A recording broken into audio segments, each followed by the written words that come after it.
Hey, everybody.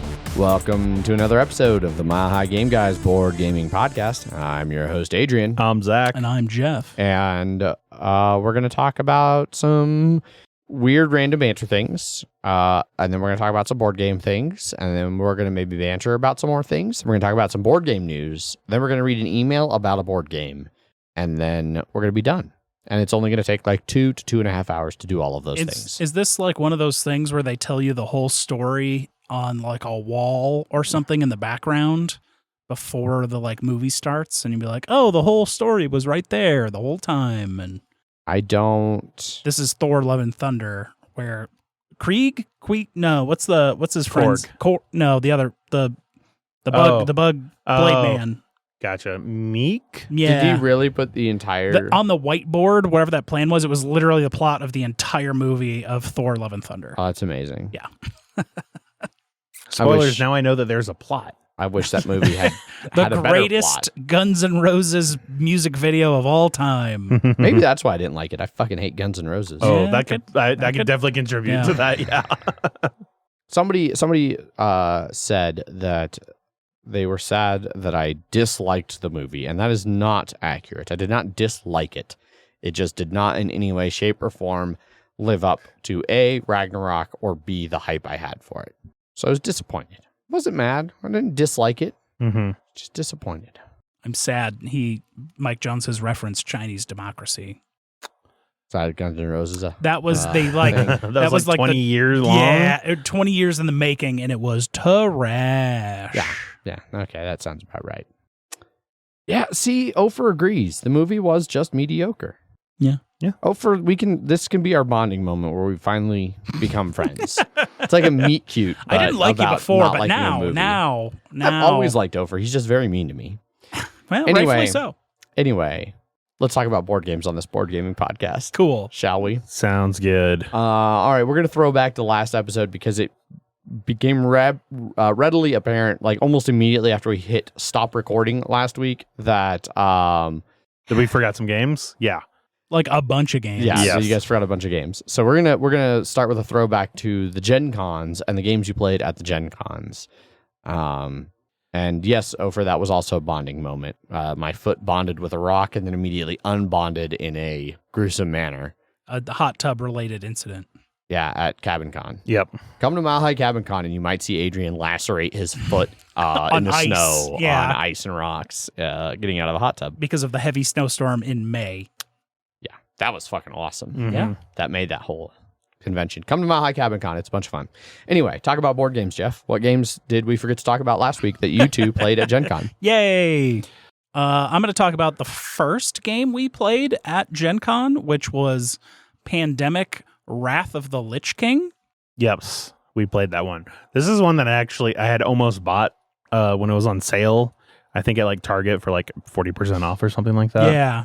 Um, This is the most recent of the Pandemic series system games. Yes. If I am correct.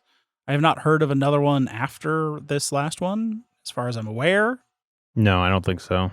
I can't think of any off the top of my head. Well, I feel like May probably has played Yeah, something I'm sure. new that is not allowed to be spoken of. Yeah, I'm sure there's Oh, most things in She definitely said she had played something she couldn't talk about recently. Correct. I'm just going to assume it's the new Pandemic. Yeah. Pandemic Legacy Season 0.5. No.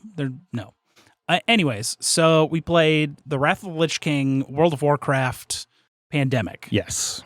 It is very different than regular Pandemic.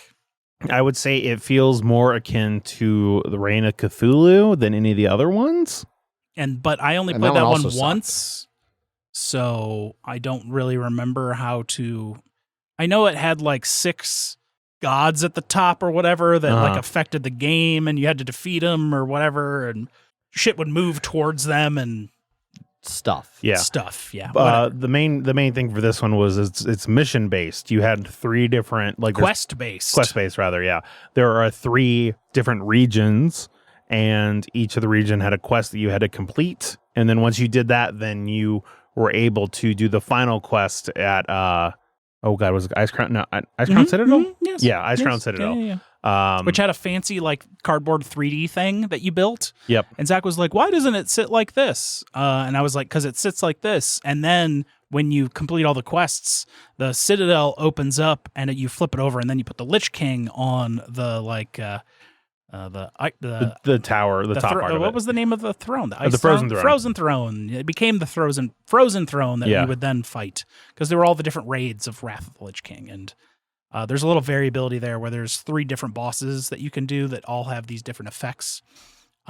Because one of your actions is quest, and you have to go to the place where the raid is, and then you have to take an action to quest, and you can reveal a card from your hand, and there's a big track that has all the different icons of your different action cards, because there's no curing in this game. No. You don't use the cards, and you don't need 5 of a kind, and you don't cure something. You're using all the cards, like all the cards are event cards. Yes. But they're like attack, defend, travel, or heal. Yes, that's the other one. Everything about this seems unappealing to me. Don't worry, we'll also agree with you here when we finish the story. Okay. So you're just kind of and each of your people is also a hero from World of Warcraft. Correct. I was Thrall because I wanted to play Jesus. Yes. Now Sylvanas, Windrunner. Yeah. Like I wanted to play fucking Blizzard's favorite outside of Thrall. Yeah. Like you could, so instead of like cubes, there was Scourge monsters, and like there was zombies, there was abominations, and then there was the Lich King himself. And then the Lich King could be in one of each of the regions. And when you epidemicked equivalent, I think it was called Scourge Rises. Yeah. The Lich King would move to a different territory depending on where that was. And you like took damage. It made it harder anytime he was in a specific region when you were trying to do questing there, or do anything. And because when you do anything in this game, there are dice involved. Oh my God. Yep. And these dice are like attack, defend, double attack, defend. It's 6-sided, whatever. But they have all the different like attack or defend things on them. Okay. And so when you quest, you roll the 2 dice and you get to move the quest marker up for every like attack on there. Then you can reveal a card. And if another person is in your same space, they can reveal a card to help you on that quest as well. And then there was other abilities like Thrall's ability. He could be in the same region as another hero and still be able to reveal a card from his collection to help you quest. Okay. Sylvanas' her ability was I could basically use bows ranged combat, so I could attack one space next to me, and then I wouldn't take any damage because you're ranged. You're ranged, but yeah, when you're removing Scourge, you aren't just taking them off the board. You have to. I'm going to attack here, and then you roll the dice, and that's how many you get to take out. Yeah. But then if there are any left, you take damage based off of that. And so you had a health bar, and if you ever went down to 0, you would lose. So you had to be healing. Yeah, you had to like it would cause like there was an outbreak tracker as well. It was like where the Scourge Rises was, and if you died, it would move it by 2. Yeah. We never ended up dying, of course. Like the abominations were like the big monsters, so instead of outbreaking, an abomination would spawn instead. Okay. And then that would move every turn towards the closest hero, and if it ever moved on to a hero, it would do a damage. Yes. And it took 3 damage to remove them. Yes. So it was really annoying. And then if you ever had to place an abomination and you couldn't, then the Scourge Rises wouldn't move. And so it was important to kill those and be aggressive on keeping things down before they went out of control. Yeah. There was no event cards in the game, but under each of the raids, when you finished the raid and defeated the end boss, there was like an equivalent. There was an equivalent of the event card that was fairly powerful. Yep. That you just got into your hand. Anytime that the Lich King was in your region, it would add +1 damage to basically anything you did. So you would have to have defense wherever it was. So we were trying to be like in the regions he wasn't. It got pretty close at the end. It did. We had to take multiple turns and we were only playing 2-player single-handed.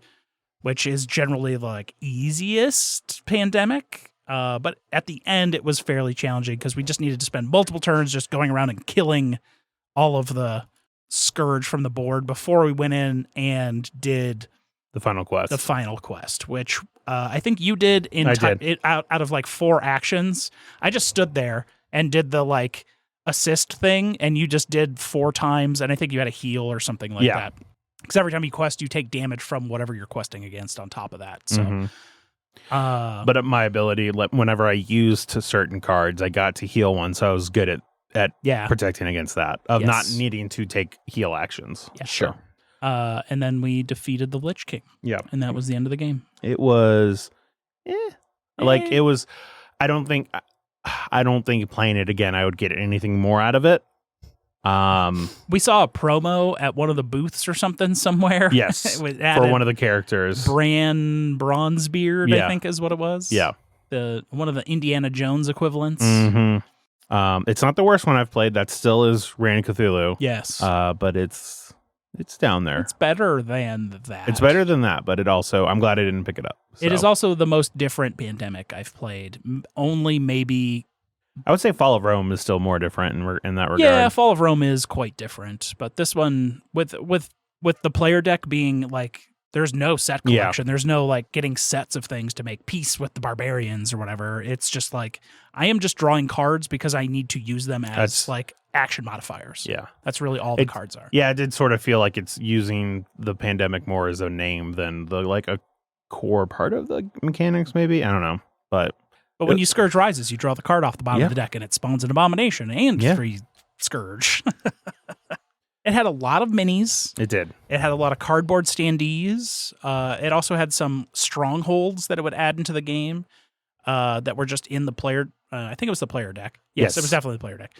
Whenever you drew them, you would get to put a stronghold down anywhere on the map, and you could like flight path travel between those strongholds. Okay. Yeah. So you could kind of make because there was no curing or anything, so there was no hospitals or anything, so it was sort of like that, the closest equivalent to that. Yep. You got. Sure, I guess. Yeah. Okay. It was fine. What else did you play? Another night we played walk 1.6 miles back and forth from to where to buy tickets to be able to get into the library. He played that game. That was a solo game. I played the solo game of, the ticket booth in Lucas Oil shuts down at 8, and if you don't get there before that, you got to walk all the way to the other side of the fucking convention center to get tickets to get into the fucking library. It's not good. What the fuck? And that's generic tickets. Yes, generic tickets. But they were sold out of their event ticket for the library. You could still get in, but only with generic tickets. Yeah. But, So while I made that 15 minutes each way walk, yes, Zach and Nick played. As we wait for the elevators, is that what it was called? In front of the elevators. See, this is why I asked you to look it up. In front of the elevators, it's a 2-player card game. I think it was Japanese, but I'm not sure.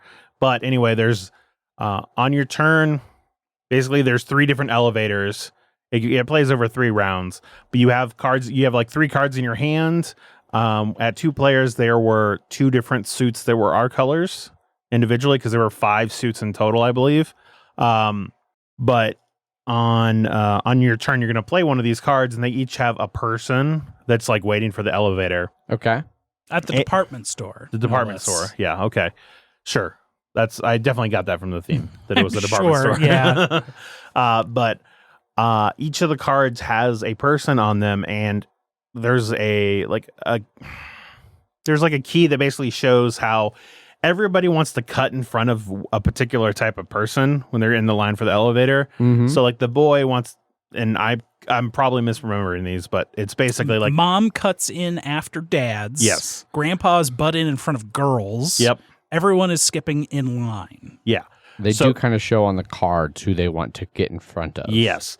And so the reason why you want to get in front of somebody is that at the end of the round, each of the elevators, whoever is either like 3 or 4 positions in it, because it depends on which round like how many because people fit in the elevator? how many people fit in the elevator. You're gonna get that many points, and if it's a specific type of people, so like the girl and the boy, or the mom and the dad, or the grandma and grandpa, they get double points. So you're playing these cards to try and get in the right position, to try and get into a position to score those points. But there is a something you can do is that if there's ever 3 of the same type of person in the line, you basically pull them all out of the line. You basically have collected like a set of them, and they're just like worth 1 point. Okay. So this is how, like, if a lot of them are getting stacked up, you can place the third one down and pull those off, especially if it's your opponent's. And there is even a little girl, like a not even like the girl child, but like girl toddler that you can play, that she will take whoever is in the front of the line and just move them to the back. And but also if you play 3 of her, she's worth 2 points instead of 1, but she's normally worth 0 points. So you want to like play them to move things around, but then you don't want that to try like to cut in front of something else to get you a point. Or that would stop you from getting points. So you basically do this over 3 rounds. Each round, the points on the elevators goes up, and then after 3 rounds, you know whoever has the most wins. It was interesting. I got a big lead on Nick in the first and second rounds. I was using that 3 makes a pair quite frequently to pull a lot of his shit out. Okay. But then he ended up winning the last round, but I still had enough. I think it was like, let's say like 42-40 or something like that. So it was close, but I still ended up taking it at the end. I think I can play up to like 4 people, because there's 5 suits and like each person can be a suit, and I'd be interested to see what that would be like with more people. I feel like that would be a lot more chaotic. 2 to 4. Yeah. It's the same designer. Best at 4, it says. Okay. Same designer as Coffee Roaster, which seems like something. That sounds familiar, but Yeah, it's been a while. It is pretty, I mean, it's not a huge sample size. Of 13. But yeah, almost 60% say do not play it too. okay. Yeah, most say do not play Okay. at 2 or Yeah, I less. thought it was all right, but I definitely would be interested to see 3 and 4 to see. I can see that getting pretty crazy. Coffee Roaster is a single player game? Then it's not what I thought it Yeah. was. Yeah. So that's what I played while you were walking, Jeff. Woo. Woo. Then when I got back, we broke out Subastral, which was a game I purchased last year at Gen Con off of Nick's recommendation that he then had a copy of, I believe. Did he have a copy, or did we get it from the... No, we found it there, I think. Yeah. I don't know. It was there. Yeah. For sure. Yes. And then we played Subastral. It's another card game with very pretty art. Yeah, it is a set collection. I don't know. It's a collection game, yeah. Yeah, set collection game, but it's like you've got like a trench of cards, and then you either like play to take into your hand, or you like play out on the board, and that's kind of the actions. Well, because you play a card out on the board, and then it's you either, if it's to the left of it, you take the cards. direction mattered. Yeah. Or if it was to the right, then you take those cards and then you play it in front of you. Yes. All the cards were numbered 1 through 6. So you could play any of them on whatever that number was, and then you drew it into your hand to the left and played it to the right. Yes, that sounds right. And then if you played on the 1 or 6, obviously there's nothing to the right or to the left or to the right, depending on the number. But you could take the 1 or the 6, depending if you played a 1 or a 6. Yeah. Okay. The art is very pretty. I'm looking at it on BGG. It is quite nice. The biggest thing for scoring for this is that there's 2 types of scoring. There is basically like width and then depth. So the width is for every row that you make, you get that many points. So it's like if it's the first card, there's 7 different. I forget what biome 9. No, there was like 9 or something. There was more than I thought there was. Yeah, let's say 7, and then I think 8 or somewhere around there. Trust but verify. Yeah, but so say you get a stack of 6, it's going to be worth 1 point, and then 2 points for the second one, then 3. But like additive, so 1 plus 2 plus 3 sort of thing. But then when you're after you score those, and that's for each set. But then like if you have a break in the set, So say the first set you have 7, and then the second one you have 4, and then you have a space, and then you have 2 more, then you just stop at 4. Okay. Because you're always making sets based on whatever that biome is. Yeah. So if you didn't get a second one of that biome, it can't go underneath and continue to complete that set of whatever was in your 5th position. Yeah. But then for the depth, you count whatever your biggest stack of cards is. Okay. And you multiply that number by what space that was in the set. So if it was your 7th card, you had 3 cards in there, and that was your biggest set. That's 7 times 3, 21 points. Whereas if it was your first card had 4 and that was your highest, then that's just 1 times 4. So okay. 4 points. So it was about like not collecting shit too early. Like you want to keep the width like sort of conform with that, so that you're getting points for like multiple rows that way. But then like on that 7th set, like that 7th one, if you get a chance to add 2 or 3 cards to that, no way you're not going to take that. Yeah. And that's all based on the different type of biome. Because the cards had different numbers on there, but the biomes themselves are what mattered in that regard. So Yeah. Okay. it was fun. I liked it. Yeah. I'd play it again. You're sort of just building up different sets of cards. I ended up winning by a fairly slim margin, but Yeah. I definitely was in the batch of like, I don't know if I'm doing well. And apparently I was. Yeah.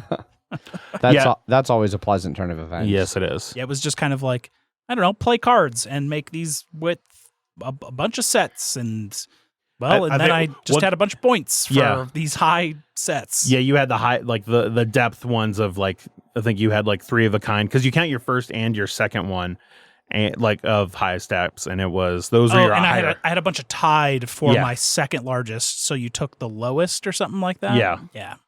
So if I had like one more in any of the others besides of what I took, it would have been better. But I still won, which is fine. Right on. What's up next from the Gen Con list? Do you have anything else? I think that was it of everything. I played a 2-player game called Flotilla, which is based on was it Maracaibo? No, the one about like you had a bunch of boats off the side of a container. No, but something like that. I forget. It was pretty mediocre, so no need to. Panamax? No, it's the one like you build like it was like a boat neighborhood that was built on like stilts and shit like that in the water. Oh. But it was called something similar to Maracaibo. Interesting.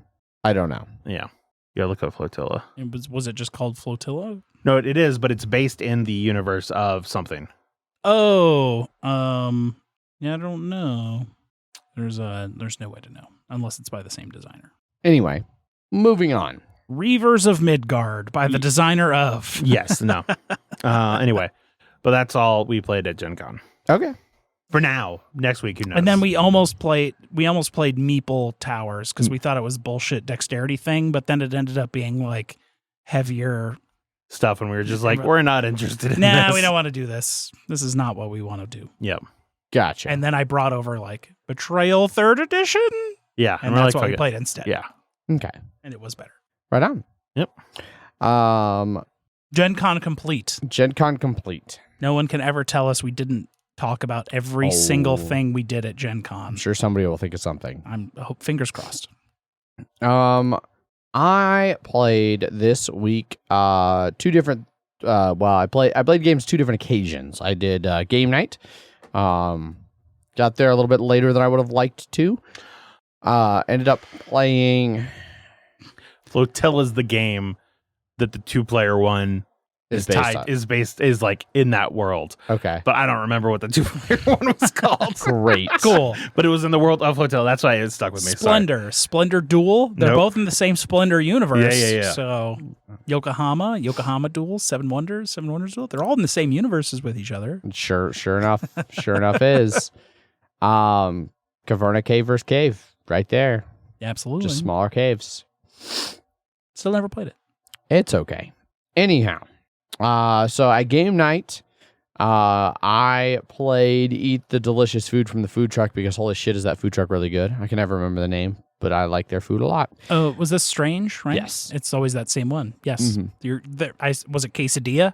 I did get a quesadilla. Weird. And I got one of the special taco. Okay. The daily special.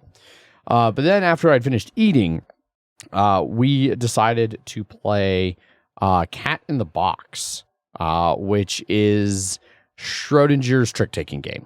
Correct. Quantum Mechanics, the trick-taking game. So this was really, really cool.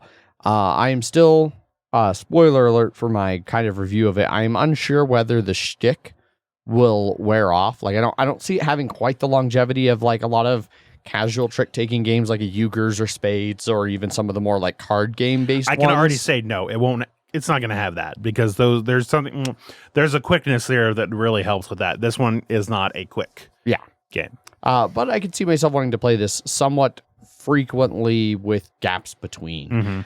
So basically, you get dealt a big ol' handful of cards. They are all black. Like, they don't have a suit associated with them. They have numbers. The deck of cards has 5 of each number instead of 4. So there's always an extra one. The game does only play with 4 suits, though, which really goes into the whole paradox thing that I'm about to explain. Once everyone has gotten dealt their cards, everyone discards 1 card back out of the game. So you can know that, like, if you discard an 8, that there are back to being only 4 8s, at most 4 8s in the game. So if you have another 8 in your hand, that one is safe, in theory, from a paradox. Again, there's other ways to cause paradoxes, but in theory, there's one less way. And then you will play the game until everyone is down to 1 last card, which will not be played. So you have 2 cards in your hand that won't end up being played. One you discard at the beginning, one you hold on to at the end. So then starting with whoever the first player is, they announce a suit and play a card, just like in a normal trick-taking game. The catch for this one is there's a center board that marks each number of each suit. So it's just a big row, like double layer board with rows for all of the numbers in each of the 4 suits. And you take your little color token and you put it on the color and number combination you just said, because you have now played that card. So you've played like the blue 4, for instance. Now that card's been played. Nobody else can play that card. If, like I said, there are potentially 5 of each number. If somebody else plays the yellow 4 and then the green 4 and then whatever the other color was, red 4 maybe, whoever has that 5th 4 now cannot play the 4 because it doesn't exist. The 4 4s that exist have all been played. If they would ever be forced to play that card, then they create a paradox and the game immediately ends. The other way you can... The round. The other way you can cause a paradox is, say somebody leads that blue 4. You can decide to say at any point in time, whenever you want to throw off, if you want to trump them or if you want to like ditch a different card for whatever reason, you can say, I don't have any more blues. And then you move a token off of your little blue marker to show you don't have any more, and you place it where whatever card you end up playing. So if you say this is a red 3, you put it on the red 3s. So now if a moment ever comes up where you need to play a blue, like maybe the red, yellow, and green 5s all get taken, and you still have a 5, and the only 5 spot available is a blue 5. Well, you already said you're out of blues. So you're a cheat and a liar and caused another paradox. And the round ends. Whenever the round ends, if you paradoxed out, then you get 0 points. You get -1 point for every trick you've taken. That's right. You get -1 for every trick you've taken. Everyone else, like you bid for tricks at the beginning of the game, they get their value of tricks they've won. If they met their bid exactly, this is a key thing that I almost missed. You can't go over. So if you bid 3, you can only get 3. But if you get your bid exactly, then there's a little small area control game playing out on that center board where you total up the number of your tokens in the largest contiguous orthogonal groupings. So you can go side to side and up and down, but no diagonals. So like if you manage to play like a 9, 8, 7 of red, and then like a 7 of blue, and then a 5 of blue, and a 6 and a 5, then you make the little Z shape and it's like 6 numbers and you get 6 extra points. Wes did really good at that, making his bids and getting a bunch of extra points, which is why Wes won. You won at the very end. I thought Wes still beat me. No, you barely. Oh, wait. No, I did not quite No, because you did really well at the end. And I did very well, but I didn't think I caught him. I can double check in the thing, but I'm pretty sure you won that one. Oh, well, maybe I'll be pleasantly surprised. It was fun. At the end of the first round, it did not look like it would be anywhere close. Zach went -2 right out the gate. I had 2, and Danny had 0. And then in round 2, Danny also had 0. I had -2, and Zach had +2. So at the end of the second round, Wes had like 12, and everyone else had 0. But luckily, Wes did not do as good in the later rounds. I did better, and we played that. Yeah, it was fun. I did not do well at all. I read a review today about the game. It said it was the most thematic game they have ever seen. They had described it at no point did this game ever be not what the theme was. Well, I would say that the theme is very intrinsically tied to the game. I mean, I don't know what the theme is really, besides like your quantum card plays. Yeah, but I guess I don't know. That's certainly not how I would have described the game. Correct.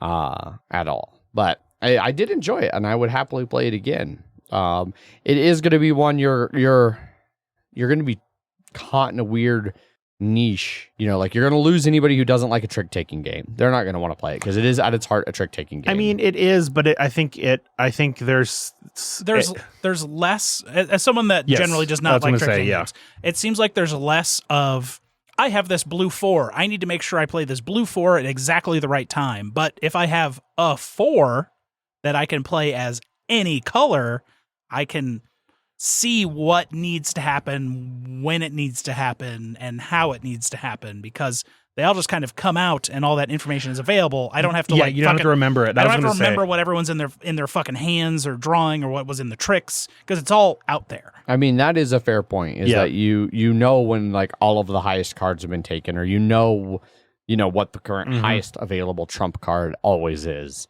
if there even is one. Yeah. So there is some stuff like that is kind of nice.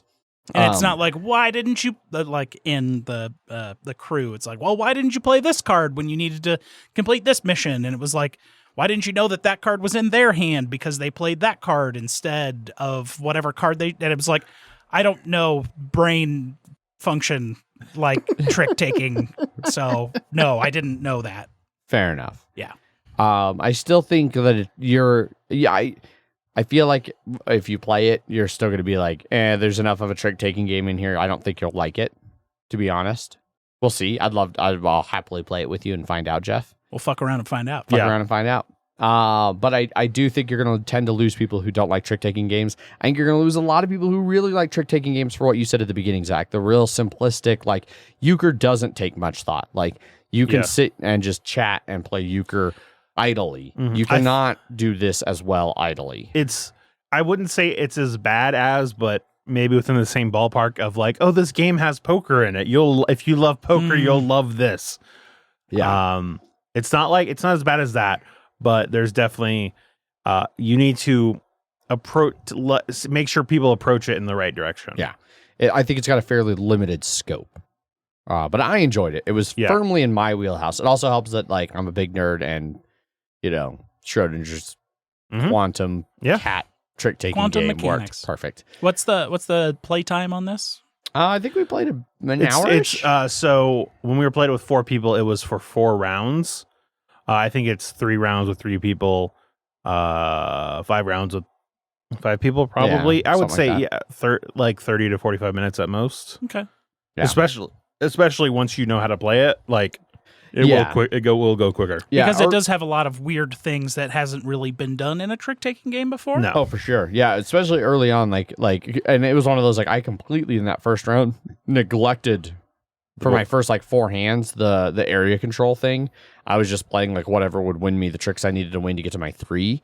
So I got my 3, but then my cards were scattered disparately across, or my tokens were all across the board, and I got like no points. Yeah, well, because especially if you're playing it right, your tricks that you're taking are like maybe you get 1 or 2 around from your tricks you're taking, but then you can get like 5 from the cards that you've played. So the set collection part or the area control part is a lot more important in terms of getting points than any individual trick. But you have to make sure you don't get caught in a paradox, because then all of that work is worth nothing. Yeah. So And like, you know, I mentioned you have to hit your bid exactly. So you can bid 1, 2, or 3. Like, so there's what, like, how many tricks do you end up playing? Like 9? It is 8 because there's, at least when we were playing with 4 people, there's 10 cards and everybody discards one at the beginning. And then there's 1 card you have left at the end. I couldn't remember how many cards we got dealt. Is 10. So Okay. Yeah. Was it 10? it was 4 times 10 is 40. There's 40 cards because because there's we get dealt 10 and we got then dealt. we get dealt 40, but we only play 32 of them because we each don't play one in the beginning and we don't play one at the end. So that's 32 cards, which is what the board is. But I thought the board was 1. Oh, okay, no, I'm back with you because it's 1 through 8 times 4. Yes, and because it's 1 through 9, but which is only 8 on and then 4 there's players. the Yes, 4. Yeah. Okay. Now I'm back to... Now you're picking up what I'm putting down. I'm back to being on top of things. Yep. Ostensibly. So yeah. So that was Cat in the Box, which was First fun. impressions. Yeah. After that, we were kind of debating about what to play, and we were kind of waffling between a couple games. I had mentioned Ponzi. Wes was all in on wanting to play Ponzi, and I thought we had like a cool little four pack to do it with.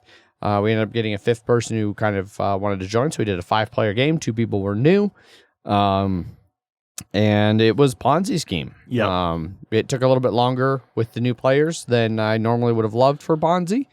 But I heard that they didn't quite grasp the nebulousness of Yes. Ponzi. a person, one of them, I don't want to say didn't grasp the nebulousness, just was not okay with the nebulousness. Like I Yeah. think they got it, but their problem was like, but I don't like that. Yeah. I don't like. I want to know how I need much more information. Yes, and to make decisions. the point of Ponzi is that you never don't have have information. There's a sleeve that keeps the money being handed between people hidden for a reason. There's like an invisible sort of curve that's going up, and you want to get yourself in the center of it, because if you go too high, then you're spending too much. You're spending too much money. You don't have enough money to actually pay your bills, and if you're going too low, then everybody's buying the properties from you, and you don't have any properties, even though you have a bunch of money. And you're selling it too low, so they have plenty of money Yeah. to pay their bills, Yeah. and you're not getting enough money. Yeah. So, like, yeah, you really got to toe that line of like, and not having, and it's a game you sort of have to figure it out. It's rough in the first game of it because you don't know that pattern that well. And some people can sort of roll with that better, and some people can't. So, yep. So, luckily, I think the other new person did enjoy it. Yes. Despite it taking forever long. Tyler, the bartender at Strange, owe him a huge debt of gratitude definitely. because he was super chill about just kind of hanging out while we finished this forever game. I think of when Ponzi. I left, an hour before you finished, you were pretty much the only people left. Correct. So I gave him a nice big tip and told him, Tyler, thank you so much for being awesome. And he's like, you guys are awesome. And, it's cool. So that was all I played at game night. And then Megan and I played another 2-player game of Spirit Island. We've been doing that a little bit more regularly. Oh, actually, I know I have one more game that I played that I almost forgot about that I'll talk about after Spirit Island. Megan, Good to know. good to know. It's more of a, actually, I'll come back to it because it's going to lead great into banter. So I'll come back to it. But anyway, Megan and I played 2-player Spirit Island. We played Kingdom of Brandenburg, Prussia on difficulty 3.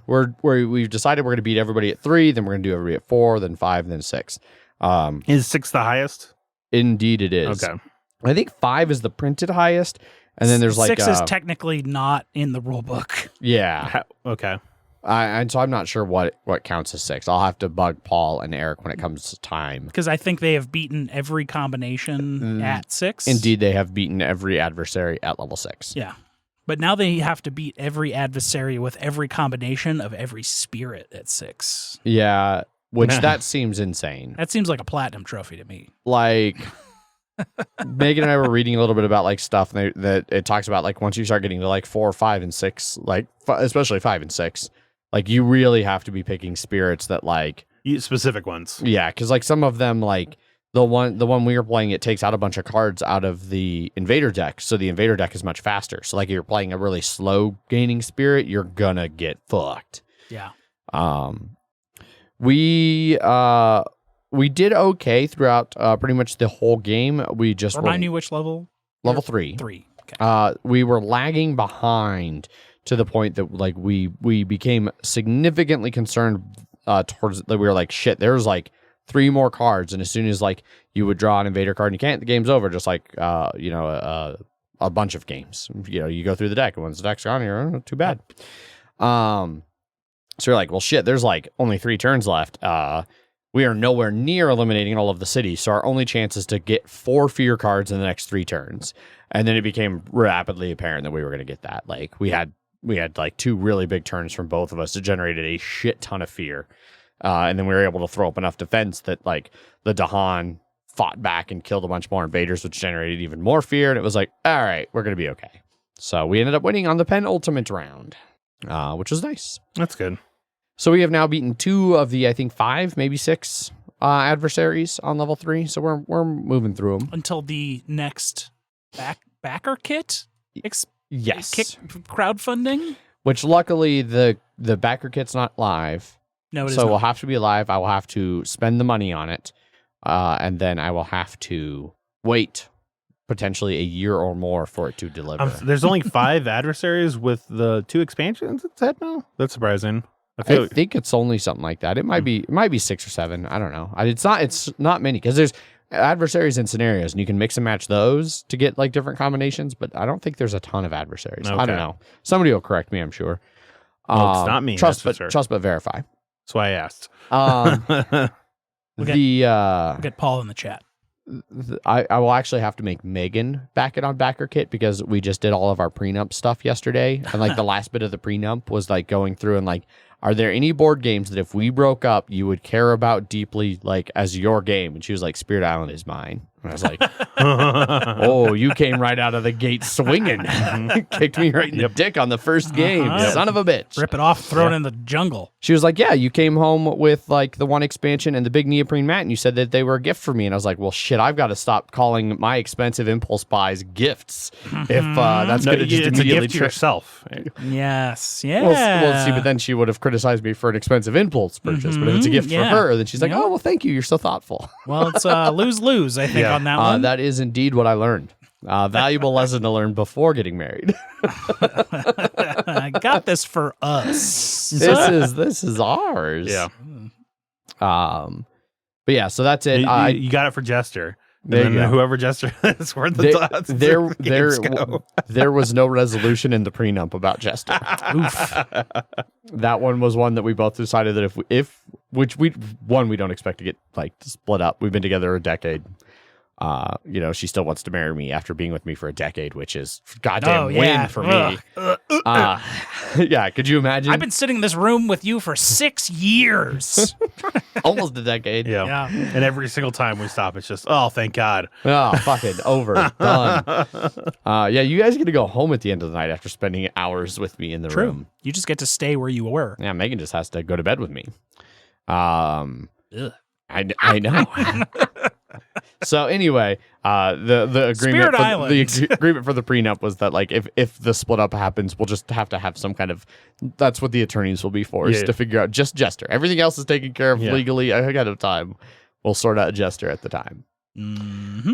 Anyway, what else did you guys play? Another like 12 years, and you don't have to deal with it anymore.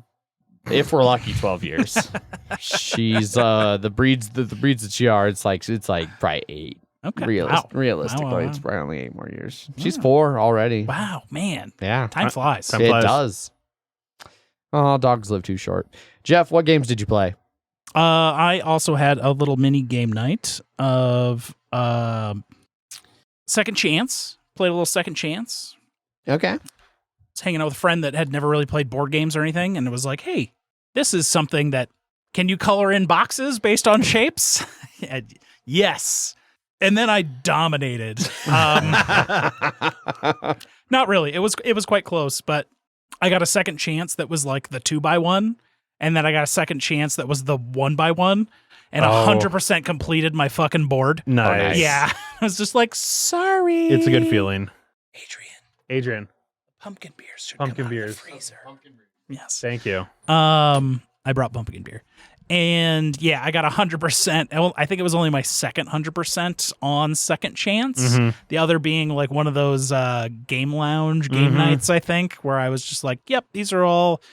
I think it was also with the first edition that was art was significantly better on the cards, that is. Yeah. And then played Codenames Duet, which I think it's only the second time I've played Codenames Duet, like with the physical Codenames Duet box. Was killing it in the first round, and then picked up the Assassin. Ooh. And then flipped everything over. And so there was 2 clues that I was like, this one should be good. It was like lips and nose, I believe, if I'm remembering correctly. And I said face 2, and then they went squirrel. Squirrels, you know what? Notably, like famously known as having faces. Squirrels absolutely do have faces. Yep. But this was first clue, first guess, assassin. And it was like, okay, well, we're just going to actually just shuffle the cards this time because we didn't really do anything on here. Yeah. Yeah. I was just like, I will never forget squirrels also have faces. That is true. And in my brain, I was just like, faces, well, they have lips and noses, but squirrels, entire faces are there. That's true. To just do. That's what they shove those nuts into. Shove them nuts. Yep. We did end up winning an actual game with the +2 timer, because I think there's 18. It's like 9 and 9 or something like that. There's a whole hook on Codenames Duet where there's like these like tear off maps that you can play like a campaign of Codenames Duet, where you have to, it's how many clues you need to give versus how many errors you can make. Gotcha. And so the campaign will give you like a certain amount of errors, and you could just keep trying and completing all of those. But the 9 and 9 is basically just like with 9 time, can you do 9 clues kind of thing. Okay. But yeah, we straight up won a game of Codenames Duet. That game is not easy. No, it is not. No. And we even did with the additional 2 time on there. So, but yeah, it was a bunch of fun. Awesome. Yeah. I think that's all I had, because I never actually played a game at game night. I just kind of showed up and then hung out. Coached. You did do a little bit of Ponzi coaching. Oh, that's true. That's true. Yeah. I did do Ponzi coaching. Zach, what about you? Did you have anything else outside of Cat in the Box and Ponzi? I did. Yeah, right into the mic. Yes. So I had a friend visit over the weekend. Ryan of Gen Con fame. Of Gen Con fame, yes. Of Wrathskeller enjoyer. Yep. Notably, as Jeff saying, is cooler than me. So I was like, I did not remember Ryan in any way, shape, or form. Had completely burned whatever that sector of my brain was for like who that person was. And then I met him. I was like, oh yeah, he's way cooler than you. Yeah. He's like a camera, like video producer. Yep. He was going to Colorado Springs to take video of like landmarks and shit. So what you're saying is he needs to come like video produce like the new like future Video Mile High game guys. Oh, I'm sure he could like give us a nice drone shot in here or something. I watched him directly in here. That'll play really good on the mics. The cords definitely would not get hit. I promise you. Oh, he's a very good drone pilot. Yeah. I can show you some of the ones he took over the weekend, because we went into the mountains over several times to have him. Oh, nice. Did that, and he took out his $20,000 camera to do it. Holy shit! It's his work camera, right? But it's like video game. But it was like it was for our work trip. Yeah, it was here for a work trip. Okay. He came back from the airport and he had like 5 bags full of shit, and I was like, God damn. That sounds like a camera producer to me. Apparently, if you have a media badge or media pass for that, you can have up to 20 bags worth of stuff, and it's only $50 a bag. Up to 100 pounds each. Wow. Wait, for flying? Yeah. A media ticket? Yeah. I guess Interesting. you said badge, and I Yeah. was just like, I you think get he- I think badges he'll- to go on flights now. I think he called it like media pass or something. It's okay. I'm a limo driver. Yeah. Anyway, he was here for 2 days, so I got to show him some of my games. Showed him some of the classics. Did Click Clack Lumberjack. Yes. We Yes, did. Yes, yes. Oh, and the one game we saw at Gen Con that was like, who was that from? That was like a bamboo version of that. Oh yes. Everyone was real huffy about it because it was just a 1-to-1 ripoff of theirs, but it was like a thinner stack Of Click Clack, yeah. of Click Clack. Everyone was just like, I am not supporting this game in any way, shape, or form. You are just literally ripping off that idea. I remember looking at it, I was like, oh, it's like Click Clack. And I saw that and I was like, okay. All right, moving on. Yeah. It was like, oh, cool. You've just completely ripped them off. Yep. Can a hitman carry check bags of guns? So- it is shockingly easy to check guns when you fly. Yes. Which I actually found out is for but some is he people. guns media? Here's funny story on that. No, but I did find out that it's like if you check a gun with like your expensive camera, then it gets like it has a whole nother layer of protection because it's a gun and they want to make Yes, sure I have that like they're worried about like people like rooting in their shit and stealing expensive shit. You put a gun in there, it's not gonna.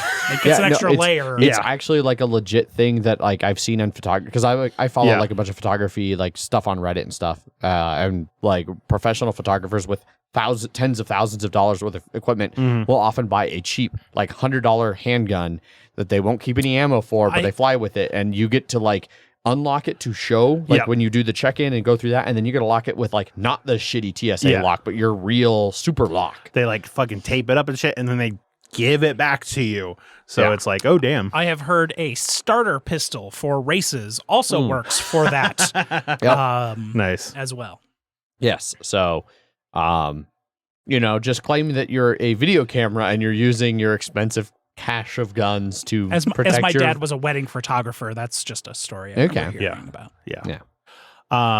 Anyways, so we played Legendary Encounters as well. We wanted to play that at Gen Con, but we didn't have time for it. I think he checked it out at some point. He did. We just never got to it. That went on my game pile in the prenup. You're not getting fucking aliens. Wow. All right, we're hearing a lot about the prenup on the I mean, on the it's show fresh. today. We finished it yesterday. It's fresh. Which alien? It was Alien. Just, So we played just Alien. Okay. We were doing well right up until You weren't. we weren't. We had the final hazard in the first alien movie basically like will blow up the ship if you don't pay 8 money, and we had it revealed like right before it came out. Ooh. And so it came out, and then each of us took 3 strikes each, and so we were both down to like 1 health, and like one of the enemies in there was like when you have, or while this guy's out, you can't avoid strikes. And like we weren't able to kill that one. Mm-hmm. And then it was just like, oh, here's 4 strikes more that you want to take. Here you go.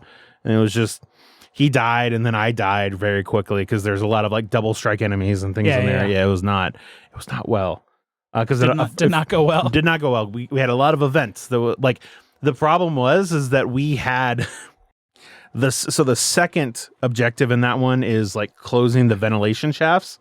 And my friend, like right at the beginning of, basically it felt like the beginning of that objective, scanned the ventilation shaft, flipped it over. It was the lock for the ventilation. So it gets attached, it's empty, pay 2 money, and then we immediately move to the third objective. We're like, oh sweet, this was great.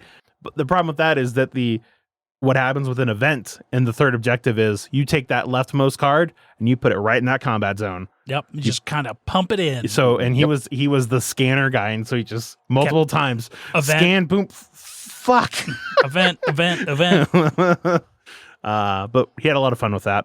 And then let's see, the next day we ended up playing Mansions of Madness. I was like, I need to show him like a good game that's like because he hasn't experienced any of like the app enabled ones, right? It's just been regular ones. Because I was gonna be like, oh, we could do Arkham Horror, but I was like, ooh, we should do Mansions because you haven't seen something like that. So I ended up buying like one of the scenarios I had never played before. It was called like Altered Fates or something like that. A DLC campaign. Yeah, one of the DLC ones. And I was like, all right, it's going to be 2 of us. And I was like, let's get 2 that like, I'll get some that helps you and you get some stuff that helps me. He had Ashcan Pete, because I was like, you don't know who you want. Tell me whichever one looks cool. You're like, and he'll be like, I'll be the one with the dog. So Kick-ass Duke. Yep. And Duke lets you trade as if you're near people, but like within like 3 spaces. So it's good for like spreading things out. And then I was Sister Mary. It was like someone within range can turn a magnifying glass into a success like once around. Another investigator can. And I was like, oh, this will help to make sure you get stuff. We start off. We're in this mansion. There's a portal. Of madness? Yes.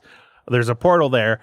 One of us goes through, and it basically gets teleported to what seems like another time. And then we're just in two mansions just by ourselves. 2 games. With our characters that are made for helping other people.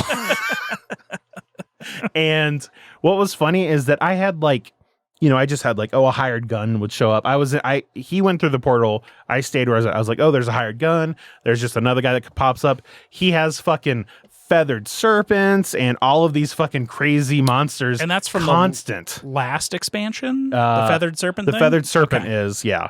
But it was just, he had constant enemies and I was just exploring stuff. And there were some things that like you could, I eventually like tucked the shotgun into like this hole, and then like he went to that hole and the shotgun was there. So you could like trade things between that way.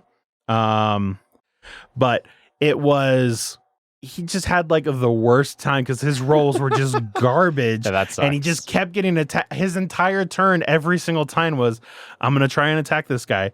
And like one of them was a wraith, and that's about like, it's not tangible. So it's like you try, like he had heavy weapons, right? Sure. So it's like normally with the heavy weapons, you attack it and then you get damage equal to its damage plus your test result sort of shit. So you can usually do a lot of hits with it, but it's like you try and hit it and you just like wisp through it. And then you just start muttering to yourself. And if you do it, you get like 2 damage. And it was like, but sometimes it was like, you have to use influence to plead with it. And his influence was 2 and you needed 2. Oh my God. It was just the worst luck. And I had a shotgun that I just killed everybody with instantly in my things. And I was just like, okay, well, I'm just going to keep going around here looking at stuff. My side was empty. He had like 4 guys in his area. And I was just like, I just feel bad, man. Was he a good sport about it? Oh, yeah. We were going to try and play again the next day, but we just didn't have time for it. Cool. Yeah. Anything else you guys played on the weekend? Nothing. I taught like Loop and Louie, like a lot of those little bullshit games. I was like, sure. Here, try this, Catch the Moon. We haven't played Catch the Moon in a hot minute. It's just little things that are a lot of fun. I was like, here's a bunch of games. I was thinking about trying to get any other like slightly deeper ones, but I was like, let's just chill with these. So sure, right on. Yeah, chilling board game. So before we move into banter, this will segue nice into banter. So I have 2 more games that I tried to play. You said one. I said one more, and then I remembered that there was. But you also remembered the first one. I know. Yeah. But now I'm done. Now I'm done. Also remembering. So on Friday we had planned to go to Paul's house for a while to play games. We're going to do like a heavier game night. We had 5 people. We were originally going to do like a spot or something. And then Megan was off and she was like, well, I'd actually like, if there's something I could play, like I'd like to go. And suddenly we're like, all right, well, what plays 6? Like Dominant Species, Oath, like bouncing around some 6-player heavier games. We decided to play Concordia Venus because Venus expansion adds a 6th player and then you play teams. So it would have been 3 teams of 2. So it was me and Megan on a team. It was Paul and Eric on a team. They're such a cute couple. Mm-hmm. And then you made the joke before I did. Yeah. And then it was Chris Evans and his sister who was in town from Texas, who I can now, having met her, definitively say it is accurate when she describes herself as the female Chris Evans. she's like, yeah, we are basically the same person, just opposite genders. Like that's it. Both lawyers? No, okay. I don't know what. No, she's the opposite of a lawyer? She is a 3-time engineer. Okay, so up there for sure. Yeah. Wait, what? She has 3 engineering degrees. Okay, she is a 3-time engineer. Okay, triple engineering threat. Yeah, or something like that. I don't know. Chris Evans can correct me. I know she has, and one of them is an engineering degree for sure. But I think it's like one of them is like a computer engineering, one's like a electrical. Like they're very different types of engineering too. She could handcraft a circuit board, a la Factorio. Probably. They both arrived well toasty. Because again, the exact same person. Yes. We tried to Chris dive. Evans. Yeah. Known drunk. I meant more just super baked. Oh, okay. I see. Yeah. I see. Well I see. I baked. see. Yeah. I see. You used the wrong cooking term. Yeah, you did. I usually think toasted is also like it goes both ways. It does. Anyway, your baked would have been better though. Yes, they were well baked. So we started trying to get through the rules. The rules teach took an exceptional amount of time. Paul had just flown back in from a long trip to North Carolina. Mm-hmm. So he had flown back in that day and then proceeded to immediately start making pictures of frozen margaritas. Mm-hmm. The 6 of us went through 4 pitchers of very strong frozen margaritas. That sounds right. Did he use his jalapeno tequila or? I don't think so. It was you would not, know not if he spicy. did. It was Okay. not spicy. Yeah, so you I would don't know think if he did. Was it the vat of Espelon that he had bought when we were there? Yeah. Okay. I didn't super pay attention to what he was For what he was descent. doing. I think if it was tequila, that's probably what it was. Probably. It was a lot of it. Yes, it was a lot. So we played 2.5 turns of Concordia Venus. Then the game ended? It took about 3 hours and at one point it was like, all right, it has been 45 minutes and no one has taken a turn. Let's just put the game away, please. So we put the game away and we kept kind of drinking and Was it hanging an out. enjoyable 2.5 turns? It was not bad. Okay. It left most of us interested in playing more and actually like getting a game of it. Paul was very frustrated because this is the second time he's tried to play Venus that has been thwarted. Usually by He copious has amounts of no alcohol. one to blame but himself. This is true. So then eventually everybody trickled out until it was down to just me and it was Eric, Paul, Megan, and I, and then Eric was leaving. And You could have so- said Chris Evans and his sister left, Chris and Evans- we would have known Well, who was yeah, I was trying to remaining. think of the order. I don't know. So No. Chris Evans and his sister left. Yeah. Okay, They- cool. Oh, then the other Wait, 4 who people. was upset? But Who who was was still there? Was Paul still there, or Paul did he was leave still too? there. Okay. What about Jinx? So then Eric immediately like left shortly thereafter because he was like, I've got to go run a marathon tomorrow. Yeah, after that's- drinking heavily. Yeah, that sounds right. It's how he carbo loads or whatever. Yeah. Like, tequila. So then Megan was like, Megan was very drunk. And You know what? It sounded like everyone was. so everyone you was- probably don't need I don't to. know if Eric got super drunk. Well, and I didn't get too drunk because I was planning on driving, but Megan reached a stage of her drunkenness where she was like positive I was no longer okay to drive at all.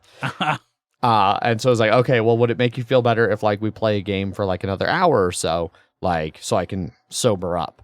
And she was like, yeah, I'm going to go lay down. And so she went and just passed I'm out on the gonna couch. sleep. So Paul and I tried to play Battle Line. And Paul Which is a card-based. card-based 2-player, like you've got like 8 flags in front of you that you're playing piles of We cards did a on. review of like 3 Shot and games Totten that or were something yeah, that was yeah, yeah. one of them. They're yeah. similar, yeah. So it was one of those kind of games. And so like I was kind of reading the rules and Paul very drunk, not really paying much attention. We start playing. He plays 2 2s, I play 3 3s, and then I play the third 3. And like once you can prove they can no longer beat you, you can just claim the flag. So I claim the flag and he takes his 2 2s and just slides them to the next flag. I was like, Paul, you can't do that. And he's like, what do you mean I can't do that? You beat me. I've got to like and I was like, yeah, no, like those are just traps. Like you spent them and you lost. And he was like, no, I don't understand this game. I'm going to bed. So he's like, you can stay on the couch if you want. Or like, it's like, Yeah, no, I assume he I'll does not have a second bedroom open quite yet. well, there's just a big fan on the floor in the second bedroom. yeah. So yeah, but There's but always by a basement. But by that point, I was able to wake Megan up and be like, all right, hon, it's been like an hour. Let's go home. Not 20 minutes. Not 20 minutes at all. And so yeah, then came home and that was the drunkest I've seen Megan in about 10 years of dating her. Wow. It was Impressive. She was, Quite she was- impressive. Nice. those were strong margaritas, and she Yeah. had like 3 of them, big tall ones. Paul references something that happens on these texts, like I should know them because they're trying to like do something. Like I think it was Kingdom Death scheduling, and I was like, I was not in on this text messaging. He was like, well, you don't play heavy games anymore, and I was just like, I still don't know Kingdom Death is supposed to be happening this day. I should know. Yeah, right. So that was the 2 games that I attempted to play Friday night. Nice. I see. It was an entertaining story either way. Oh man, it was a bunch of fun. Chris Evans' sister was just delightful. And everybody was very, very intoxicated. Except I don't know how drunk Eric got. I never get a good read on him. No, he could have I'm been pretty drunk. sure his He could have been metabolism sober. was too quick. It's Exactly. Captain America. You just can't get drunk. I think Wolverining it is actually a little Okay. more appropriate. Yeah, that definitely sounds appropriate. Healing factor. That's Okay. what it has to do with it. Yeah. I had a margarita, and then I switched to all days that were in the fridge because I knew I was going to be driving the truck home. Did I bring those? I may assume have. they're leftovers. Yeah. There are no more, so he will need a restock. Initially I'd been like, dude, you got a 2-car garage. Like I could just pull my Tacoma in and then Uber home and come get it like some point during the weekend. And he was like, there's not really room. It's like, well, yeah, because your fucking car's double parked. Yeah. Move it over and let me pull my Tacoma in. No. So that was that. On Wednesday, we are doing almost 25,000 15 packs. Holy shit. There should be some fuck ups in that pile. Actually not ever really, because the only thing that really fucks up is like the glue on the crate carton, and then they'll just feed it back into the system. So it's just wasted cardboard. Well, occasionally you have brought me free all day, and I will It's take usually more free when all we day. are when the new guys are loading the truck and they like fuck up a case. There we Do you have go. new guys? Sorry. Do you have new guys right now? Well, actually, one of the new guys that we just hired like only a few months ago is already moving back to Grand Rapids because he was only here for like the summer, and my boss never like was told or asked how long. Great. Yeah, he was like, "Oh, I was just here for like a summer job." Yeah, that's funny. Fantastic. Yeah. Well, unfortunately, you probably won't have a new guy in time for loading these cases to fuck them up. Beginning of September, Oh, we okay. got another guy around the corner. He had worked at like McDonald's for like 30 years, and like was doing. Well, I don't know if it's 30 years, but he had worked at Is he like McDonald's. 50 years old? But like he was loading and like sending out like 30 tractor trailers a day. Jeez. And Wow. he was just like, I just want a super chill job. My house is paid off. My wife has a Apparently great he's like job. 50. Yeah, you must and, be. and I'm like, I just want like, I really want it just for the insurance. Like, That tracks. That's why our system is fucked up. You shouldn't need to have Yeah. a job just for the insurance. Yeah. Anyway, real quick, before we move on into banter, I did want to actually say on the stream, thank you, Otakusachi. I feel like I should be able to say that better than I am. Trav, no way. I want to hear. I want to hear you say it a couple more times. But anyway, thank you for the sub. yay. I said it in the chat, but I wanted to say it also there. It's otaku. Just as an FYI, the first part is otaku. Yes, Otaku Sashi. Otaku Sashi. There you go. I knew I should say it better. I briefly learned a handful of Japanese for my Uh-huh. trip to Japan, and that seems like a somewhat Japanese-esque name. Anyway, moving along into banter, I went and saw Bullet Train. Bullet Train, which was good, I and I liked. I also went and saw Bodies, Mm-hmm. which was also good, and I liked it. The ending becomes predictable at a certain point. You're like, oh no, this is definitely what's happening here, and it is rewarding. Now I can predict it. God damn it. Pete Davidson plays Pete Davidson, That and it's sounds right. fantastic. I was Lee Pace. Lee Pace is pretty good in it too. Nice. I like him. Yeah. I feel like Bodies, right there with Vengeance, that I also watched fairly recently, are both just really, really scathing like sub commentary on our entire society, and I'm here Our for true it. crime society. Yeah, the Vengeance one especially. Yeah. Yep. This one not as much, but it's up there. It's up there with like a for me. It's up there with the Cabin in the Woods for my like just a fun, different take on like that Horror. a horror genre. Gotcha. So those were all good. I enjoyed those, and I watched Prey on Hulu. Very good. I Yes, think it is Prey. probably my second favorite Predator behind the original. Yes. Got to find time to watch that sometime this Yeah, week. it is good. I'm not sure whether I like Predators or Predator 2 for the third spot, but they are definitely 3 and 4. Yeah. And then there was never any other movies And to ever consider. Nope, yeah, there's just so. 4 Predator movies. Yep. I think Not you're forgetting. 8. What about There are 8 total. was it Alien versus Predator? Alien 1 versus and for 2. Requiem. And The Predator. Mhm. That one was So there's only 7. that they tried hard on that one. Maybe there was only God. 7. Yeah, Predator, Predator 2, Alien vs Predator, Alien vs Predator Requiem, Mm-hmm. Predators, I thought it was Predators, The Predator, and Prey. So Yeah. yeah, there is only 7. Alien vs Predator, the first one, had the most potential of the bad ones. It had been a long time since an Alien or Predator movie, so everyone had high hopes, and it sucked. Yeah, there was a lot to be desired from that. I think they killed the queen at the end of that movie by dragging it to the bottom of the ocean. so it's definitely not dead. Yeah, no, it's just living down This there. is a thing that can live. Okay, so they also shot the other one into space. Yep. So it's also just floating around in space. Yeah, I'm pretty sure they can live in space and also underwater. The one in Alien, that's the one you're talking about. They shot into space. Aliens.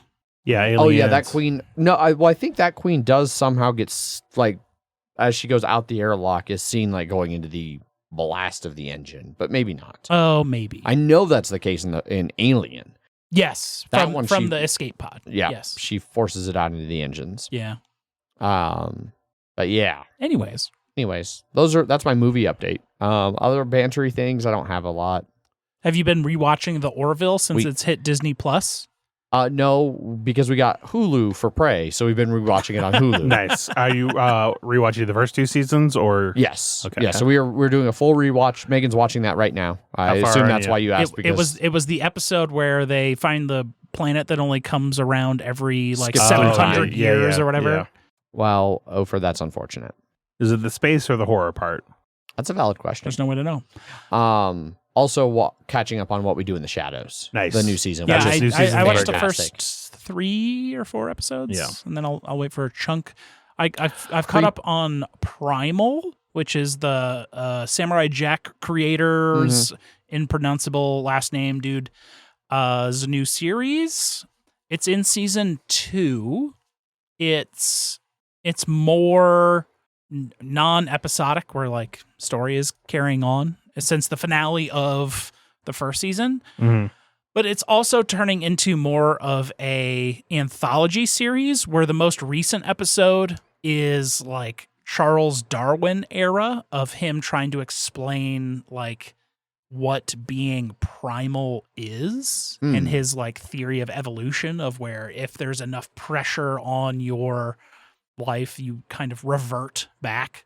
And then there's this dude from like an insane asylum that breaks into the mansion with all the highfalutin like British dudes and starts killing people. And then they like trying to fight back. And it just kind of like keeps degrading their like high society. Okay. And like it's good. It's good. This is still talking the show with the man and his dinosaur. Yes. Okay. Because Just want to this- make sure. Yeah, and I think he wants to turn the series into more of like an anthology about like Being primal. being primal and Yeah, not just okay. this straight man and his dinosaur story. He wants to open it up into more of a like A comment on Will this. it also Yeah. still Yeah. have a man and his dinosaur?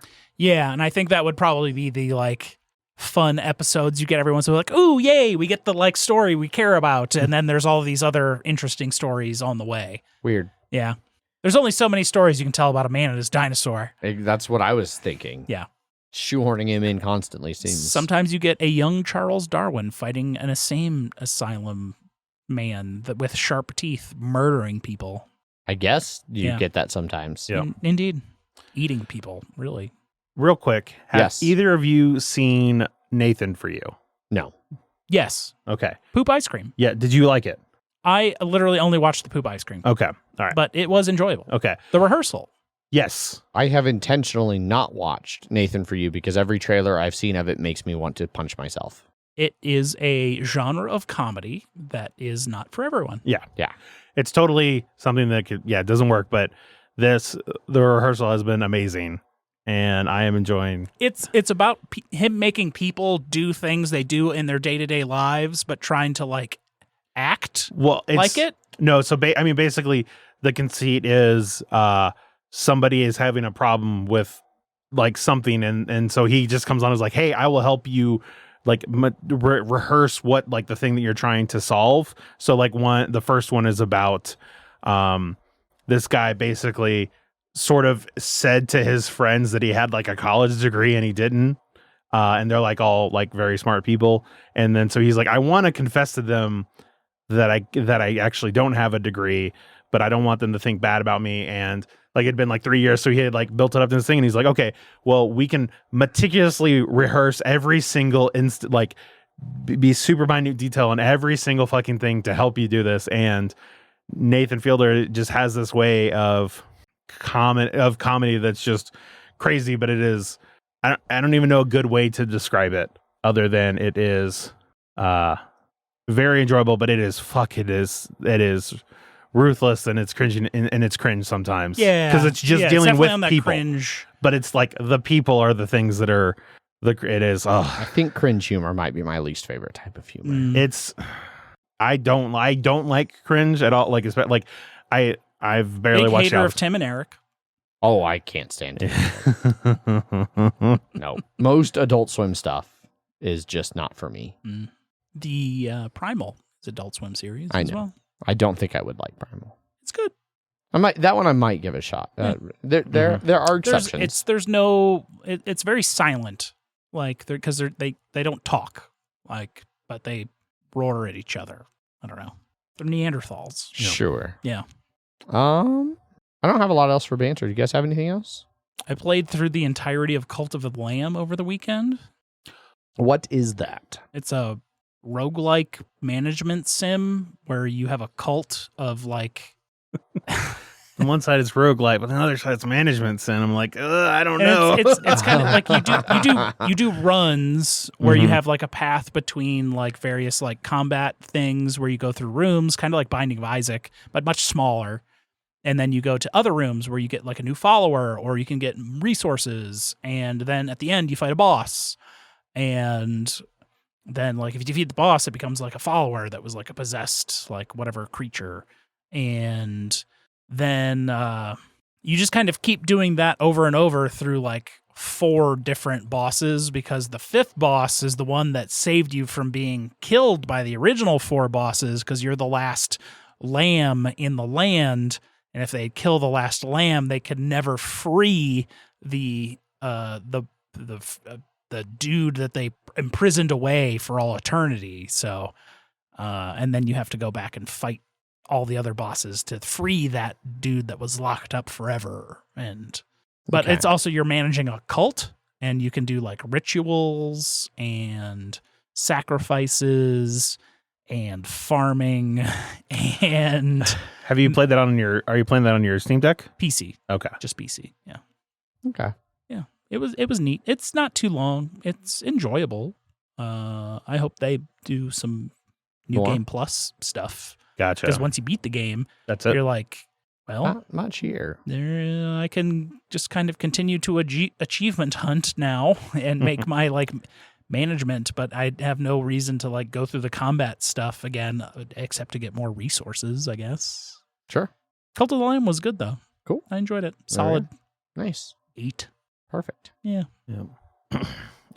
When my friend was in town, he was like, I want to get, so the last time he was here, I took him to Wayne's for the barbecue up north. And he was like, I was about to say that. And he was like, oh, I want to go. I want to make sure we go to Wayne's again. And I was like, Jeff was immediately said, well, they're closed right now because of the Boulder fire. They still are dealing with all of that. Smoke damage. Yeah. They have, as of very recently, ordered new equipment and are starting up a farm to do like literal like farm to table like barbecue level stuff, which is interesting. But also like the owners also like lost their home in that fire. Like the only thing that they kept was the business that was so damaged that they had to replace everything. So, which is crazy. Yeah. Yeah. Damn. So I was like, well, we aren't going to go there anyway because we were going to go to Post Oak on Saturday, because on Saturday they do beef ribs.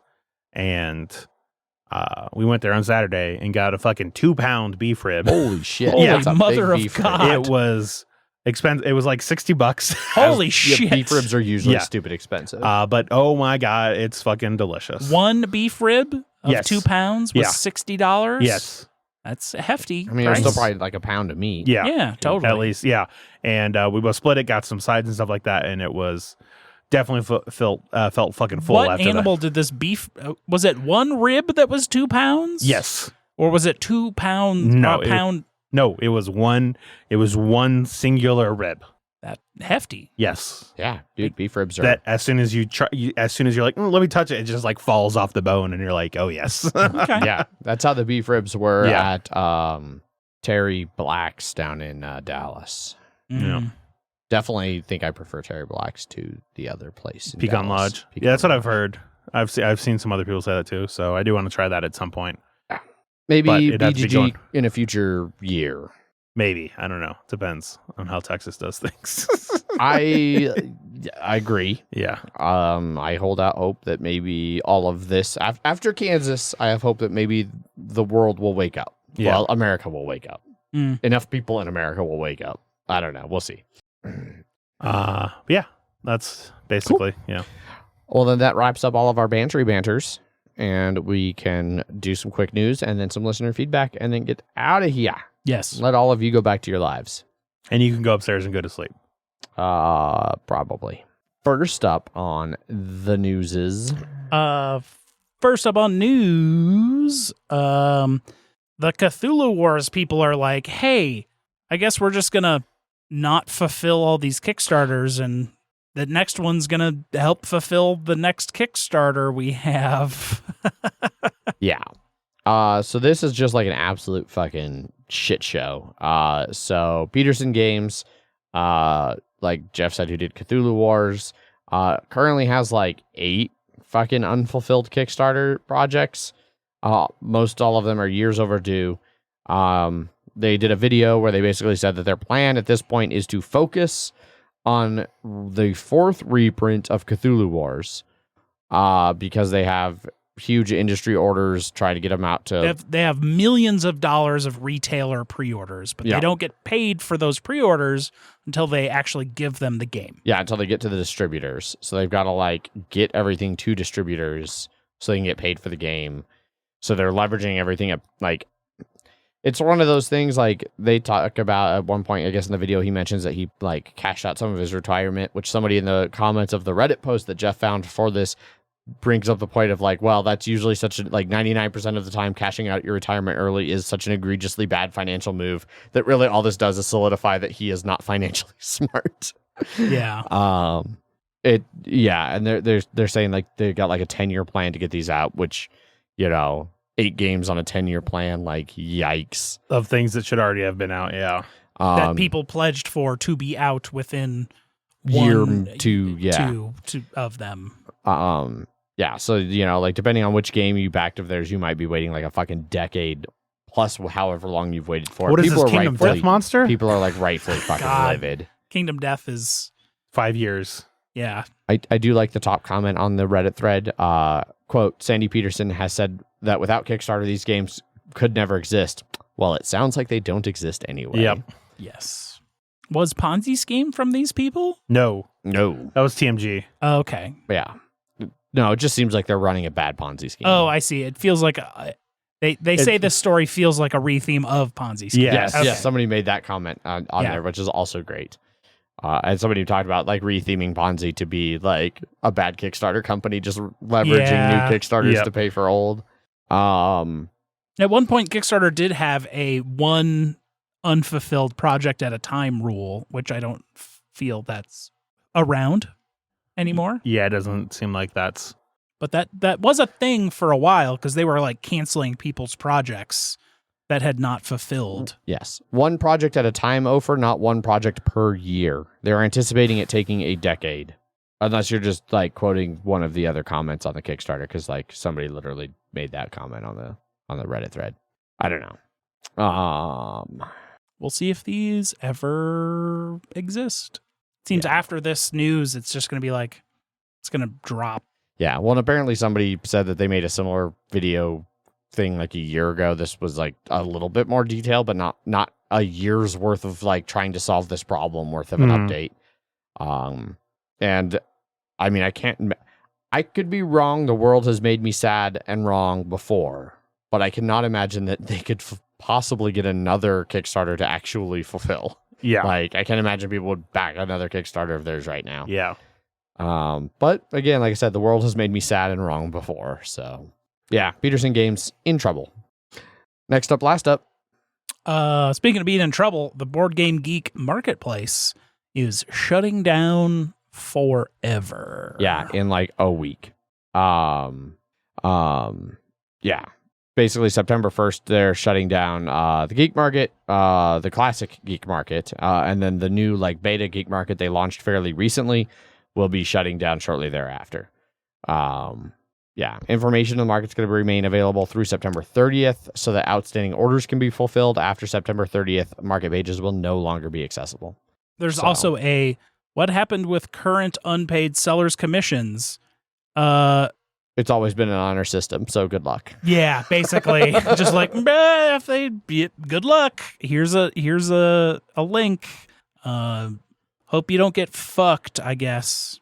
Yeah, they're also doing they're switching to a flea market thing and stuff like that. So we'll see. And that I think there's some law being enacted fairly soon that is about collecting sales tax on online marketplaces based on where that sale is from or where it's going, and they just don't want to deal with that new tax burden of like trying to figure out a system where everyone is paying those taxes correctly for a That's an ugly link, Zach. worldwide system. Good luck. We're all counting on you. Yeah, so it's a bummer the board game marketplace is going down because I think the flea market things are the things that I have looked at the most, though, because those are usually like local threaded like message board things. And soon there will be a culling. Yes. For sure. Of Definitely. my board game things. And I got to use something. Yeah. To jump back a topic, Otaku asked in the Twitch chat about the if there's any data for like how many Kickstarter games actually come to market. What was the link that you sent? So Zach? it was from Kickstarter, but it was like some research that somebody else did. It was basically saying about 9% of at this time. I don't know the time that this was done, but it was that about as of July 2020. Okay. Yeah. So the one I have up, Jeff, is not the same one Zach. Oh, I see. Yeah. I see. Okay. Yeah. It was 9% of Kickstarter projects failed to deliver rewards. 8% of dollars pledged went to failed projects, and it talks a bit about some people not getting exactly what they want. 7% of backers failed to receive their chosen reward. 65 agreed or strongly agreed with the statement that the reward was delivered on time. So 35% weren't. A Bluetooth cooler will never be in the hands. That is very true. That is part of the 9%. Yes. Yeah. So like the thing I found was as of July 2022, roughly 40% of Kickstarter projects successfully fund. There's obviously a big difference between successfully funding and successfully delivering. Yes. This one I found also said that projects that raise like less than $1,000 fail more often than the other ones. That sounds about right too. So people way underestimating how much it costs to make a this product. for only $1,000. Yeah. Apparently, 86% of successful projects across the games category are specifically board gaming. Like, they dominate. Board gaming dominates that side of Kickstarter. Still the big swinging dick. Kickstarter's doing fine crowdfunding. because they're getting 40% successfully funding, and then they get, like something like 10%. Is it only 3 maybe? I don't remember. They get a substantial enough chunk of the ones that do succeed that they're not hurting. 5%. So 5% of all successful funded ones. They do say it's between 3 and 5. I don't know if that depends on like how if much it's, it is. If it's like multi-million, they only take 3, but if it's smaller, they only take 5. But apparently, roughly 2/3, according to Kickstarter, of tabletop projects launched on Kickstarter in 2019 successfully funded. So that's funded, not delivered, not necessarily delivered. So yeah. Oh, sorry. I have never had Kickstarter one. takes 5% and then a payment processing fee of between 3 and 5%. Which is almost certainly variable. 8 to 10% is what really they take. Okay. I've personally never had a Kickstarter board game fail to deliver. I've got 2 that are getting close to being in that territory. I had one that I thought I was never going to see that somebody else ended up buying it from that person and then it delivered like 4 years after it was supposed to get it. But everything else has come or is in the process of coming. I have gone a deeper layer. Ooh. Pledges under $10 have a discounted micro pledge fee of 5% plus 5 cents per pledge, where otherwise it's 3% plus 20 cents per pledge. So these ones that have like tens of thousands of pledges, they're still getting 20 cents per each of those God backers. damn. Yeah. Yeah, I think my roughest one. Oh, I think I need to still confirm my Reaper Bones pledge. Anyway, my furthest back one is Madeira Collector's Edition. That seems to be is, with literally everyone. That there's occasionally glimmers of movement on that front. But that one I think will become my first. Well, at this point, I'm considering it my first board game that has not. Yeah. But it's not been totally abandoned. They did an update like within the last few months, so they're still kind of there. I have an old video game. This was one of my first things I ever backed. That they took the money and ran. My Viscount's pledge just shipped today, in fact. Nice. It was $322 New Zealand. Because they always take New Zealand. Yeah, what was the video game? Rome, ROAM. It was like a post-apocalyptic zombie survival crafting game. I'm pretty sure they crafted that just to take your money. I mean that. Yes, yes, you are not wrong. So yeah. That's the newsy news. Yes, it is. Brings us over to listener feedback, where we actually have an email for Jeff to read. Yes, we do. This one comes from Brad Butler. But get it? Hello, Mile High Game Guy. Sorry. Hello, Mile High MHG guys. Redundancy intended. A couple of episodes back, Adrian mentioned that he wished there was a different theme for Harry Potter: Hogwarts Battle because of the problematic nature of J.K. Rowling's. There was a re-implementation in 2019 using the Toy Story IP. Link here: Toy Story: Obstacles & Adventures.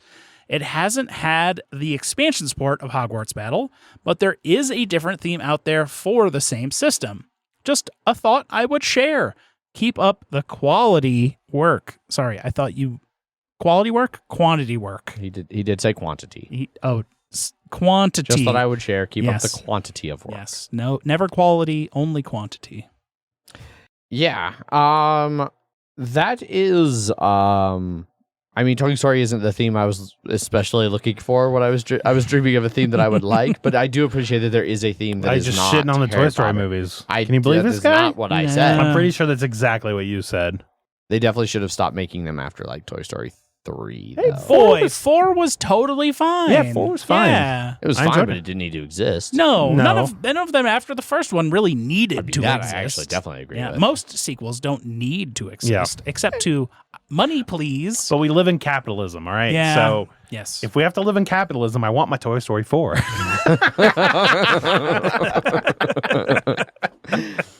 I want to weep Yeah. about the lost sheep of whatever her name was. Bo Peep. Where she turns into a badass toy rescuer of an antique shop in the middle of nowhere. that That was they pretty also cool. just kind of weirdly came. Yeah, it probably it definitely didn't need to exist. But Tom Hanks, god damn it, Tom Hanks is a treasure. absolutely national goddamn treasure. Yeah, I don't know. Sorry, that's Nick Cage. I do still like that this exists, and I'm very glad that it was brought to my attention. Now we know. Yeah, I was and following. it's like a legit game. Like at first, when I first saw the email, I thought it An was like actual a game? like reskin, like a fan reskin to be like. I didn't realize this was like an actual real actual game. And it has the very classically named Adventure 1, 2, 3, 4, 5, and 6. Oh yes, it of does. Toy Story. Yes, obstacles and adventures. There could be worst themes. Yeah. But you know what's a safe theme? Probably Toy Story. Well, except Tim Allen. But Toy Story is still... Well, they just have to get Chris Evans now, so it's fine. Yeah, that's true. That's true.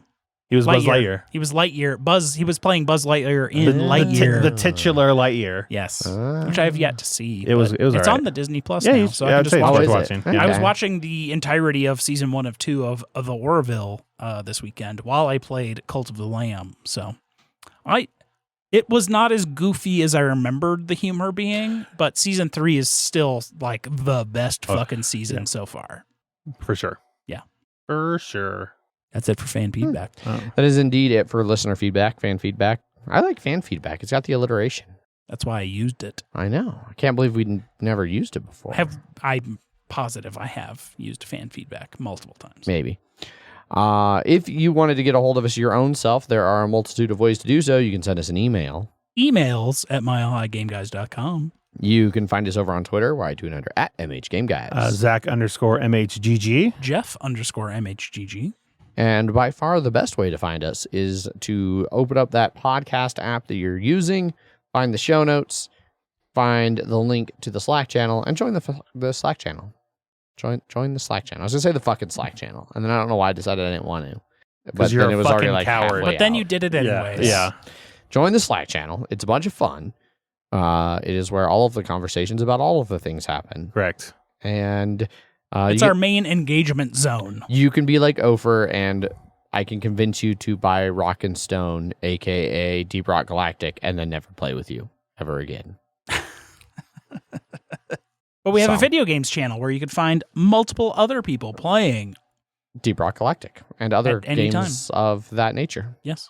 It's also great for if you're going to be in the Denver area and want food recommendations, or the Chicago area and want food Yeah. recommendations. Or the Indianapolis area and want food recommendations. We've got those 3 areas. Denver, more. Chicago, Indianapolis, Dallas. I bet New Jersey. I mean, Over I would bet- probably throw out San Francisco. yeah, Ofer could definitely give us some San Yeah. Francisco recommendations. I could give you about decade-old Villarica. Dallas. Where? Where? That is where I lived in Georgia. Oh, I didn't know that was a real place. When I lived in Georgia in the Navy, there was a hibachi grill that had a drive-through that was really good. Drive-through hibachi. Yeah. What? So like you could go sit inside at hibachi, or you could drive up and they had a little grill and he'd make you a quick thing and hand it to you and you could drive off. Fuck yeah. Fucking amazing. Yeah. Why I is would that totally do that. Yeah, It was so fucking good too. I ate there all the time. What was Probably it could not called? I do not God remember. damn Probably it. could not do volume, I would expect. No. It was probably not a quick process. No. It does sound very military-based town. I mean, it was. Yeah. Uh-huh.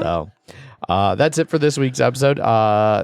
It is unlikely that we will have an episode next week. I'm letting everyone know in advance because I'm going Adrian's to shift going work. to be off a bunch I'm going to work 12 hours on Monday. if you and don't not- take the day off. If I don't take the day off. And if I take the day off, I'm going to go fuck off to the mountains with Megan for a week before she starts the Colorado Trail. Which she will be gone 6 weeks? She will be gone 4 to 6 weeks.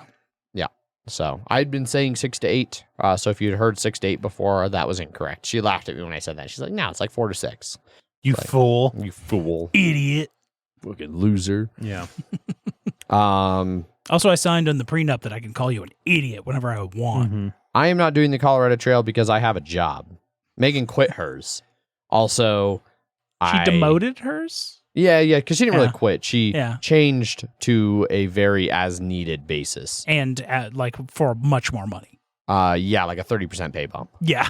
Like 30 to 40% more money, quit my but old- no benefits. I quit my job for a 30% pay raise. Yeah, but like no benefits and significantly fewer shifts. But you know what? You have benefits, I believe. I do have benefits. Yeah.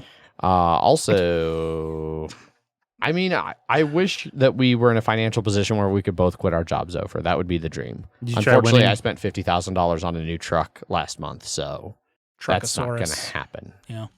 Did we mention we saw Bigfoot at Gen No. Con? No. We did. Yeah, Wow. we like the original Bigfoot was at fucking Gen Con. It was pretty big. It was big. It was a big fucking truck. Less feet than I was expecting. More tires. Monster though. Yeah. I did not realize you were talking about a monster truck. Sasquatch? Is Well, that what I assumed, like, because obviously, like, no one's found Bigfoot, like the Yes. creature. I assumed it was like the first, like, casting that like the No. very fake No. footprint casting? The monster truck. Oh, okay. The monster truck was Why there. would you not assume we were talking about a monster truck? Because you mentioned, well, I guess never mind, because we were talking about my truck. So now it makes sense. Now we're there. We caught up. On that note. Yeah, Well, see? that's understandable, I'm but glad it's the fact that Adrian didn't know. He didn't make the good Cryptid vouch. Cafe was there, but was. as a board game. Well, But it was actually the monster truck of Bigfoot was there. Because there was a Bigfoot game. Yes. It was a roll and crash. There was like a giant monster truck tire that you could roll in this it wasn't weird. dice. Yeah, it was It was like as a tires. die, but it was like a Ah. giant tire. Yeah. Okay. But there was also like the kind of like the jumps and shit that you were like we didn't actually learn how to play the game. No, we were like, hey, it's that. And then we walked off. Yes. This is a great reminder to anyone who is still listening to the podcast episode that you really need to listen all the way through. On that note, we're going to call this thing. Thanks, everybody, for listening. As always, I've been your host, Adrian. I am still Zach. I am Cult of the Jeff. Bye. Bye. Bye.